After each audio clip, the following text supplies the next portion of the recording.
O professor, a gente estava até comentando, né, ao longo de todo esse cenário, que os Estados Unidos têm sido bastante enfáticos, né, com retaliação, com imposição de tarifas e têm sofrido pouca, entre aspas, retaliação, né?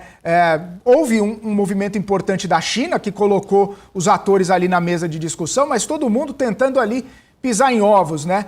O senhor avalia que, de repente, um movimento coordenado, né, entre os países ou até mesmo uma retaliação mais forte por parte dos grandes exportadores para os Estados Unidos poderia colocar algum tipo de pressão, até mesmo para revisar essas tarifas? Porque a gente viu um piso ali de 10, agora já diz que é cerca de 15, a gente está na casa dos 50, tem país ali até um pouco mais impactado. Os Estados Unidos têm essa capacidade mesmo de impor a tarifa e deixar todo mundo um pouco mais quieto? Poderia haver algum tipo de retaliação conjunta de todos os países, ou é utópico? Os Estados Unidos seguem sendo e continuarão sendo essa força impressionante que coloca a tarifa e todo mundo tenta de alguma forma contemporizar, tenta de alguma forma negociar efetivamente para não perder um mercado?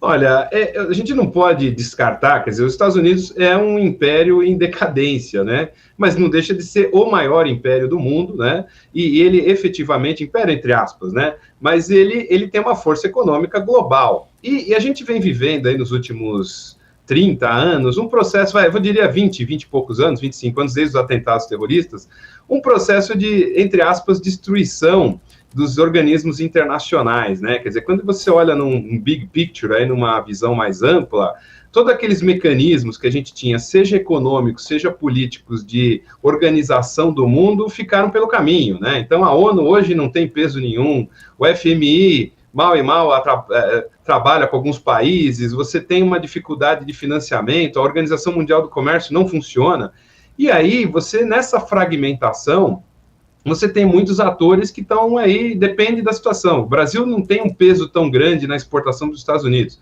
Agora, se você é um país pequeno que exporta fruta, banana e abacaxi para os Estados Unidos, 70% vai para eles, o que eles colocam de tarifa, isso vai impactar, né?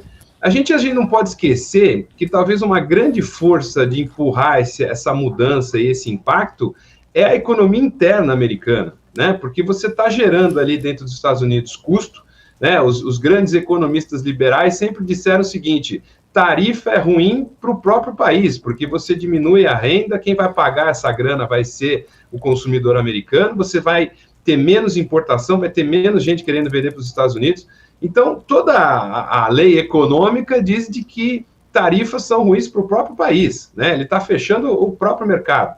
Então, eu não acredito num curto prazo numa reorganização. Mas quando você pega um bloco como o BRICS, né, que efetivamente tem se consolidado como uma alternativa, e aqui eu não vou julgar se é bom ou se é ruim, mas você começa a ter um olhar de diversas nações importantes, com grande produção, com grandes economias, olhando para outros mercados. Então, eu acho que os riscos para os Estados Unidos são maiores do que os riscos para o resto do mundo, por incrível que pareça. Teve uma entrevista recente do Jeffrey Sachs, né, que é professor de Colômbia, que ele diz o seguinte: quem é a real ameaça do mundo? Estados Unidos ou China, né? Nos últimos 40 anos, a China não fez guerra com ninguém. E os Estados Unidos não param de arrumar encrenca. Então, quem que está aí criando o problema? Então, a gente tem que entender que eles têm um peso muito grande, mas não são supremos em tudo que eles colocam.